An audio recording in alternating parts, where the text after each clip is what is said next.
근데 인간의 질감은 네 가지 요소로 결정됩니다. 인식의 지평이 열린 것, 정, 마음이 따뜻한 것, 의가 이거죠.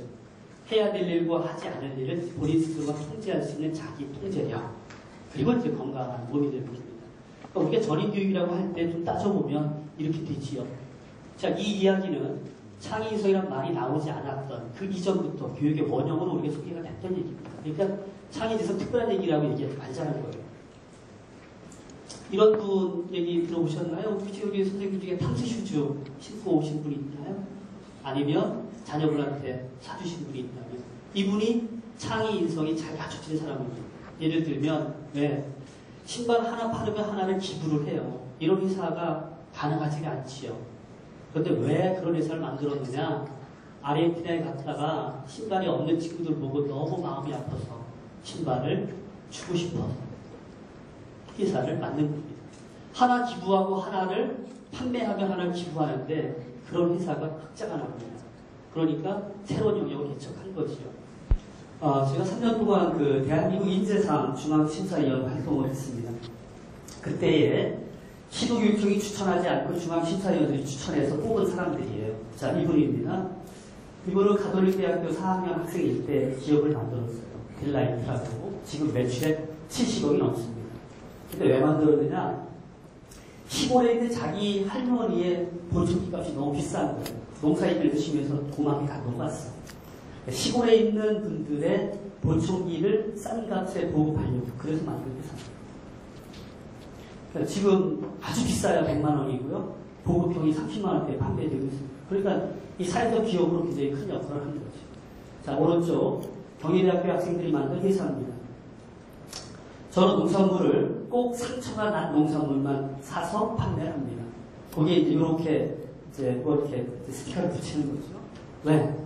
낙과 떨어진 농부들의 마음이 너무 아파서 만든 거예요. 자, 그러니까 마음이 따뜻한 것, 절대적인 자산이라는 겁니다.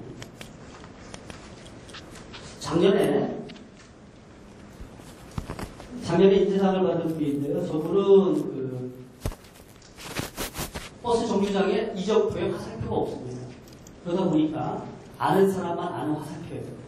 그게 마음이 아파서 자전거를 타고 다니면서 스티커를 붙였습니다. 그런데 서울에 굉장히 많은 지역에 붙인 거예요.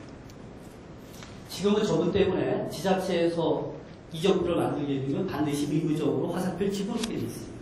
우리나라 행정의 문법 체계를 바꾼 분이죠. 근데 문제는 대학생이 아닙니다. 학점 은행제를 다니는 분이에요. 우리나라 인재상은 고등학교하고 대학생만 주게 되어 있어요.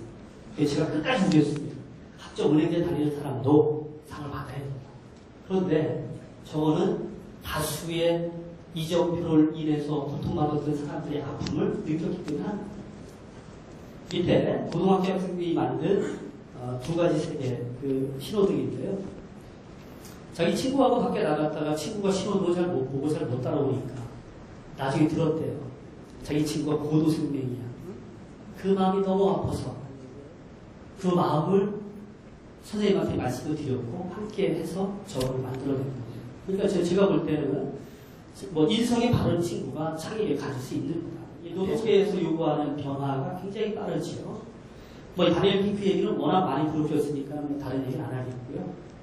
골드만삭스가 서울대 학생들한테 이야기를 한 겁니다. 우리가 뽑는 아이들은 이력서보다는 커버레터를 보겠다. 커버레터는 자기소개서지요. 근데 저거를 저희 학교가 사립이다 보니까 저희가 이제 교사를 뽑는데 실제로 교사 면접을 길게 합니다. 정교사를 뽑을 때는 2시부터 밤 10시까지 면접을 해요. 면접 과정에 탈락되는 사람이 지금 눈에 보입니다. 어떻게 보이느냐? 이야기거리가 없는 친구, 이야기의 대화가 끊기는 친구, 호기심이 없는 친구가 아웃됩니다. 여기 두 번째, 감성을 자극하는 스토리텔링이라고 있죠. 스토리텔링이 될 수 있는 삶이 있어야 호기심이 가고 본난이 옵니다. 스토리텔링이 뭐냐? 대전제가 아까 교수님이 배양기 말씀하셨죠. 실패입니다. 나의 고통, 아픔, 실패를 겪어야 이야기거리가 되는 겁니다. 우리 아이들한테 그런 과정이 있을 때 뭔가 바뀔 거라는 거예요. 우리 아이들은 더없이 복잡한 문제를 끌고 나가서 살아야 되는데, 자, 이거 보시죠.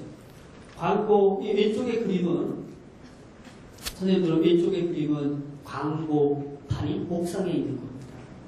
구글 어스가 작동이 되니까 광고판을 옥상에다 올려놓은 거예요. 새로운 세상이죠? 자, 가운데는 그리스가 깨지니까는 유럽 자체가 깨졌다는 얘기예요. 저 얘기는 뭐냐? 내 행복을 결정하는 변수가 내 손아귀에 없다는 이야기입니다. 굉장히 다른 세계예요.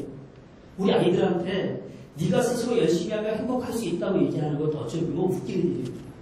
그래서 우리는 우리 사회에 대한 고민을 할 수밖에 없는 거예요. 오른쪽 재밌으면 요새 빅데이터망이 얘기하죠. 기업이 운영할 때 빅데이터, 다양한 이제 요소, 우리가 컴퓨터에 들어가서 활용하는 정보들을 다 취합하죠. 다음에 싸이가 어디 가서 공연을 집어서 이치게 됩니다. 어디? 필리핀이나 멕시코. 왜? 유튜브의 조회수가 그쪽에서 많이 올라오거든요. 그러니까 판단이 듭니다. 자, 그런데 문제는 뭐냐면 개인이 쓰고 있는 정보는 다 기록에 남습니다. 그래서 이렇게 얘기해줘요. 학생들한테. 인터넷상에 기록된 너의 정보가 정상의 범위를 넘어서는 순간에 공적 영역에 들어올 수 없다. 정상의 범위를 넘어서지 않는 것 굉장히 중요합니다. 자, 뭐 간단히 얘기하죠. 이분 그 라면 때문에 이제 산업계에서 노동계에서 쫓겨나셨죠. 한마디 말씀드리겠습니다. 평소 인간미가 멋있었는데 그날따라 라면이 나를 괴롭혔을까? 아니에요. 평소의 진상입니다. 그렇죠? 그래서 지금 여기 계시는 분 중에 공적 영역에서 좀 출세하고 싶은 분들 누구한테? 감정 노동하는 사람한테 잘해 있는 거예요. 식당, 종업, 우리 건물에 청소하는 분들한테 잘해 있는 거예요. 왜? 그게 사람의 본 바탕을 입는 겁니다. 학교는 나의 장점과 나의 인간적 매력 혹은 다양한 사고 실험을 지지하고 격려하는 곳이냐? 그렇게 기억되고 있느냐?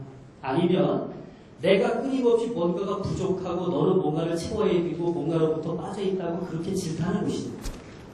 저의 기억에는 후자의 인상이 굉장히 강합니다. 그래서 이런 고민을 해보게 되면 자, 학생 삶을 온전하냐? 저는 학교에 다수의 아이들이 소외되고 있다는 생각을 많이 합니다. 아까처럼 학교에 와서 내가 지지받는 것보다 자꾸만 질타받는 대상이라고 생각하면 소외된 겁니다. 퇴근하면서 집에 안 가는 아저씨들 있지. 소외된 거지, 그것도 보세요. 아줌마보다 소외된 거예요, 가족이. 네, 아이들이 그렇다는 거예요. 자, 제대로 배우고 있느냐? 아까 어떤 뭐 대학의 교수님이 고발한 것, 초합리적 바보입니다. 굉장히 똑똑한 것 같지만, 제가 볼 때는 너무 어리석어요. 자, 선생님들 얘기도 좀 하고 싶습니다. 저는 이 학교의 삶의 공간이냐, 학교가. 삶의 공간이라고 한다면, 아까 말씀드렸던 그런 얘기들이 안 나올 겁니다. 학교에 정말로 급식해주는 분들한테 감사하는 표현이 많아야 되겠죠. 근데 지금 학교는 대개는 기능적 관계로 맺어 있다. 뭘로? 교과서를 매개로 한. 학교의 교육과정을 매개로 한 기능적 관계. 자, 그렇다고 하게 되면 우리가 구호로 내세우는 창의 인성, 또 다른 부에서 얘기하는 창의 지성, 뭐 이런 거 쉽지 않을 거다. 그래서 저는 생각을 좀 바꿀 필요가 있다. 학교가 뭐냐? 관계 인연으로 자아를 잘 빚는 공간. 자아가 잘 빚어진 아이는 자기 스스로 어떤 일을 잘 합니다. 공부하지 말라고 해도 공부할 수 있는 존재가 인간입니다. 왜?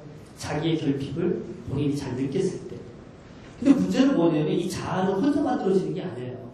제가 이렇게 생겨먹은 건 절대 혼자 만들어지는 게 아니죠. 주변 사람들의 여러 가지 반응을 통해서 만들어진 거예요. 싸이 그분은 누구한테 감사해요? 관객한테 감사합니다. 제가 왜곡된 자아가 하나 있습니다. 노래방의 자아예요. 노래방에 가서 제가 마이크 잡고 노래 부르면 우리 친구들 반은 담배 피러 나가요.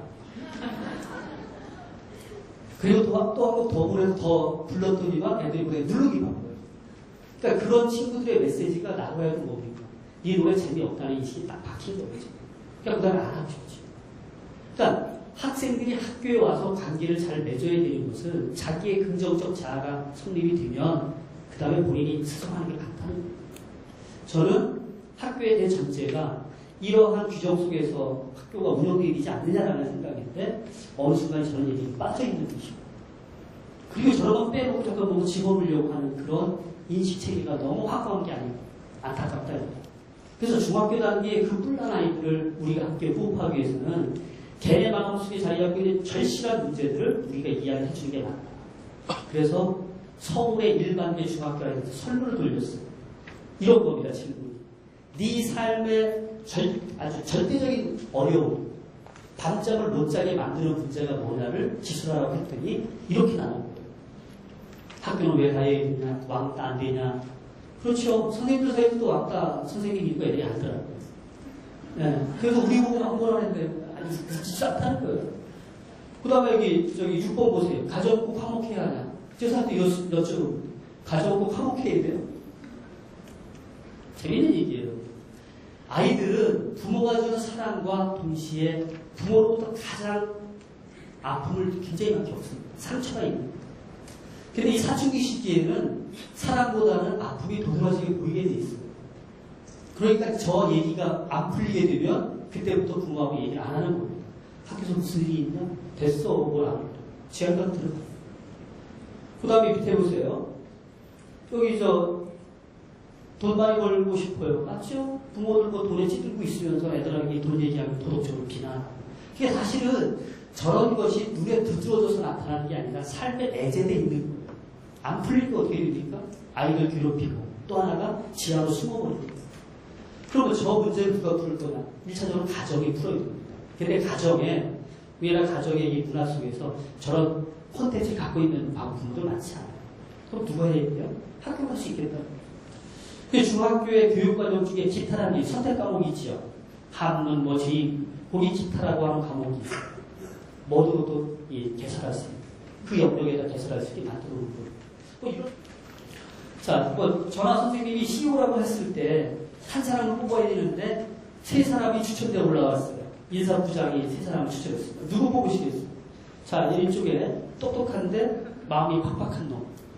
오른쪽 공부는 썩 잘하지 않았지만 마음이 따뜻하고 가끔씩 쓸모가 있는 얘기를 해요. 밑에가 엄친아 엄친 딸입니다. 누구 뽑아요? 고민하지 마세요. 이런 때는 엄친아 엄친을 뽑아야죠. 공부 잘하고 똑똑하고 예쁘고 인간이 그만인 게 엄친아 엄친 딸이잖아요. 근데 착각하시면 안 돼요. 공개 전형에는 안 올라옵니다. 이거. 왜냐하면 엄친아 엄친 딸은 이미 입도 선배가 끝나는 친구들이에요. 그러니까 공개 전형에 올라오는 거는 둘 중에 하나야. 누구 뽑으시겠어요? 95%가 오른쪽 핵심 영양자 뽑습니다. 그게 인지상정인 거예요. 근데 우리 교육 영역에서 저런 얘기 잘 하지 않는 게 제일 안타깝게 생각합니다. 학교를 어떤 방식으로 바꿀 건가를 고민할 때 이런 전제가 필요해요. 학교의 원형이 뭐냐? 본인이 뭐 하고자 학교 만든 거냐? 학교의 원형은 크게 그럴 것 같아요. 배움의 즐거움을 주는 그런 공간이고, 두 번째가 사람들이 어울려야 되잖아요. 그러면 관계의 즐거움이 있어야 됩니다. 연애하는 분들 얼굴이 살아있지요. 왜 그래요? 모든 삶의 생기는 관계부터 나옵니다. 관계가 어우러지게 되면 내 삶이 우울할 수밖에 없어요. 그러니까 학교의 공간에 관계가 살아있어야 교사로서도 재미있는 아이들도 그런 거예요. 그거 하는 겁니다. 그 다음에 세 번째가 뭐냐? 나눔의 즐거움. 나눔이 뭡니까? 연애하는 사람들 뭐 나눠요? 금술 좋은 부부가 가만히 보세요. 금술 좋은 부부 이렇게 지켜보면 딱 세 가지. 수다가 너무 많아. 둘이. 그쵸? 그러니까 나눔을 한다는 이야기는 이야기를 나누고 수다를 떠는 거예요. 학교라는 공간이 그래야 됩니다. 자, 이 세 가지의 이 목표가 이제 만약에 달성된다고 하면 정말 훌륭한 학교 되지 않겠는가. 그런 생각을 해볼 수가 있는 거예요. 소통의 대원칙이 뭐냐? 저는 이렇게 믿습니다. 힘 있는 자, 고난이 큰 자, 존재감이 있는 자가 말 덜 하고 듣는 겁니다. 소통한다고 너무 많이 말해버리면 안 돼요. 내가 들어야 돼요. 그러니까 학급에서 소통한다는 대화 전체가 뭐냐? 교사가 아이들 이야기 듣는 겁니다. 그런 과정에 관계의 긴장도 누그러지고 어떻게 돼요? 흥미도 생기고 이렇게 될 거 아닙니까? 그 다음에 교육과정과 관련돼서는 이런 거죠. 그동안에는 쭉 길 따라가는 교육과정이었다면 제가 아까 말씀드렸죠. 모든 아이들에게는 그 나름대로 인간적 매력이 있다. 인간적 매력들을 찾아주면서 구축해주면 교육과정이라는 게 이렇게 입체적으로 갈 수 있다. 오른쪽처럼. 그래서 제가 말을 그냥 붙였습니다. 학자들이 쓰는 말 아니고요. 제가 이제 입체형 교육과정이나 넥서스형 교육과정이라는 말을 붙였는데요. 저런 것 한번 찾아보자. 그 전제는 모든 아이한테는 그 나름대로 인간적 매력이 있다. 아이들이 질문 많이 하게 하자. 질문 많이 하게 되니까 이런 질문 하는 놈이 있어요. 왜 선생님은 꼭 원충이라고 얘기하느냐? 나는 원충이라는 말이 안 맞다고 본다. 땅의 원래 주인이 어딨냐 이런 논리. 그건 뭐라고 얘기했는데 그 친구는 선주민이 많다. 앞서서 거주한 사람. 일본에 쓰나미가 온 다음에 편의점 앞에서 3시간 동안 애기를 업고 줄 서 있는 장면이 사진에 나옵니다. 물 살려고. 항의도 한번 안 한다는 밑에 글이 있죠. 그거 오려가지고 와서 어떤 애가 저한테 질문을 던져요. 선생님 이거 어떻게 해석해요? 일본 사람들이 질서 잘 지켜서 그런 거 아니야? 했더니 걔가 그래요. 그게 선생님의 한계예요. 나의 한계냐? 그 뭐 어떤 애들이 선생님이 남자의 한계다. 왜 그러냐면 이 친구 모성이라는 게 여성한테 있는데 물 한 병 살려고 질서 지키겠다고 3시간 동안 서 있는 게 잘 이해할 수 없다. 모성이 작동하게 되면 저기 깨고 들어가거나 앞에 가 서 있거나 세치하거나 그렇죠? 맞죠? 우리 여기 어머님 안 그러신가요? 예. 그거 고민하다 보면 국화와 칼이라는 인류학 책을 보게 돼 있습니다. 일본 사람들의 정신세계를 불리고 그게 바로 뭐예요? 인식의 지평이 열리고 그런데 그거는 수능 등급하고는 상관이 없습니다. 정말 중요합니다. 관계 능력. 서로 잘 관계에 맺어야 뭔가 이렇게 질문도 나오고 하죠. 그래야 삶의 생기가 있습니다. 관계 능력. 그 기획 능력은 머릿속에 있는 것을 끄집어 해보는 거예요. 방학 동안에 자전거 타고 전국 일주하는 건 그만큼 세상을 얻는 겁니다. 세상이 크면 머릿속에 있는 것까지 안 돼요. 본인이 해봐야 돼요. 그냥 공부하는 한계하는 능력 이런 것들이 핵심일 거다. 학교가 저런 내용들을 좀 밑바탕에 깔아놓고 해야 될 게 아니라. 자, 이런 얘기 많이 들어보셨죠? 창의성, 열정, 사랑. 나한테 있는 게 아니야. 나 혼자 만든 게 아니야. 절대적으로 저거는 사람과 사람의 사이 속에 있습니다. 그러니까 정말로 창의적인 학교를 꿈꾸십니까? 그러면 학교에 가서 교사와 학생끼리의 관계를 잘 맺어나가는 게 중요해요. 그 속에 있습니다. 프로그램 속에 있는 게 아니거든요. 예, 교육과정과 관련된 잠깐 말씀드리겠습니다. 인식의 지평을 확장하는 게 정말 중요하지요. 아까 말씀드린 것처럼 사회문화 점수 잘 안 나오는 놈이 저한테 와서 남자이기 때문에 모른다고 얘기하면서 이렇게 고민하게 하는 거예요. 인식의 지평이 열리는 거예요. 그런 걸 잘 기준으로 있습니다. 그래서요, 공부를 좀 덜한 친구들이 질문했을 때 굉장히 높은 칭찬을 해줍니다. 이렇게, 너는 나를 긴장시키는 아주 몇몇 안 되는 학생이야. 넌 나를 긴장시키는. 나중에 추천서를 써달라고 하면 내가 너를 그렇게 쓸 거야. 그 다음에 네 질문은 학자들이 이런 거 연결돼 있어. 그래서 이런 논문이 나오고 막 꽤 붙이는 거야. 이 친구가 그렇게 굉장히 좀 어깨에 힘이 들어가죠. 그리고 1등 아이한테 묻습니다. 얘 질문 어땠냐? 그래서 제가 높이 올려놓으니까 별 할 얘기가 없겠지. 그런데 그런 과정에서 인식의 지평이 열릴 수 있다는 겁니다. 정말로 학교에 수치로 표현되지 않는 인간의 정신 영역이 너무 많습니다. 그 다음 맥락적 사용. 이제 우리나라, 이거 뒤에서 제가 어떤 건지 말씀드리겠습니다. 그 다음에 문제의식을 자극하게 되면 공부하게 돼 있어요. 문제의식이 차오는 놈이 공부한다는 것이 인류학자들의 철학자들의 공통적인 분석입니다. 문제의식을 자극해요. 오락하는 놈이 어떤 문제의식이 있는 거예요? 사이버상에서 내가 얼마까지 갈 수 있나? 나의 한계를 넘어보자는 문제의식이. 그러니까 일상적으로 아이들 속에 문제가 없는 놈이 없거든요. 문제의식이. 그런 걸 자극해줘서 문제의식을 키우게 되면 공부하게 돼 있다. 그 다음에 자기 주동력. 그렇죠. 제가 말씀드립니다. 체험활동답고 교육적 의미가 있으려면 아이들이 어느 기관에서 하는 프로그램에 세팅된 거에 맡기는 건 그거는 교육이 아닙니다. 그거는 트레이닝입니다. 훈련입니다. 그래서 창의적 체험활동 24단위에 아이들이 실제로 뭔가 주동력을 할 수 있게끔 해줘야 되는 거예요. 본인이 기획하는 거, 본인들이 갔다 오는 거, 갔다 와서 보고서를 본인들이 작성하는 거, 이런 게 다 필요하죠. 그리고 이제 인간적 품격을 고양하는 거. 왜요? 이 사람은요, 여기 선생님 찾아요. 격이 있습니다. 격이 있기 때문에 공부 잘하지만 팔짱 끼고 매일 빨개 보는 놈은 재수없어 보여요. 그렇죠? 맞지요? 어느 선생님이 저한테 이러더라고요. 우리 술 먹다가 선생님들 사이에서 그런 얘기가 있어요. 잘 들어보세요. 무슨 얘기입니까? 했더니 지랄하는 교장도 참을만 하고 까탈스럽게 구는 학부모 성불하는 마음에서 받아줄 만하다. 근데 싸가지 없는 그 새끼는 안 돼. 이렇게 얘기합니다. 그 새끼가 누구야 했더니만 공부 잘하고 팔짱 끼고서 무슨 좀 삶의 이야기 해보려고 진도나고 싶다 이런 놈이라는 거예요. 왜? 우리는요, 사람을 볼 때요, 품격을 따지거든요. 지하철에서 만난 멋진 여성이 전화를 걸었는데 갑자기, 야, 이 쌍년하고 쌍욕을 하는 거예요. 내가 볼 때 뭡니까? 아, 보고 싶지 않죠. 네. 그래서 아이들한테 얘기하는 거예요. 사람한테 격이 있다. 격을 어떻게? 네가 만드는 거야. 예, 저는 명문학교 입시에 그 이름 오르는 명문학교보다 우리 사회에 좋은 학교가 많았으면 좋겠어요. 그래서 다수의 아이들이 행복했으면 좋겠습니다. 자, 좋은 학교 어떤 학교냐? 웃음이 많은 학교에 교사도 많이 웃고 아이들도 많이 웃는 학교. 그러려고 하면 수다가 있어야 되겠지. 이야기가 많은 학교. 그런 웃음과 수다가 많게 되면 배움의 에너지는 자동적으로 자극될 수밖에 없어요. 아주 자명한 이치입니다. 그리고 우리는 저렇게 자명한 것들을 다른 방식으로 해석하거나 다른 이론으로 이렇게 더 씌워져 있는 경우가 굉장히 많죠. 예, 마지막 말씀드리겠습니다. 이 왼쪽에 있는 것은 피카소의 작품입니다. 황소몬이죠. 피카소의 모국인 스페인의 길거리에 쓰러져 있는 자전거의 안장을 뽑고 핸들을 뽑아서 엮어놓으니까 스페인의 이미지가 풍기는 황소머리가 됐습니다. 투어하는 사람들 연상도 되고 하죠. 오른쪽에는 우리나라 작가 이하경이라는 작가의 작품입니다. 이름은 소머리입니다.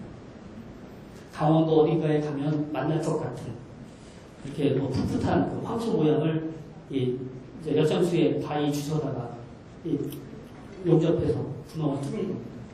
자, 제가 왜 이 말씀을 왜 드리냐? 두 개의 작품이 같은 이름입니다. 하나는 황소머리 소머리.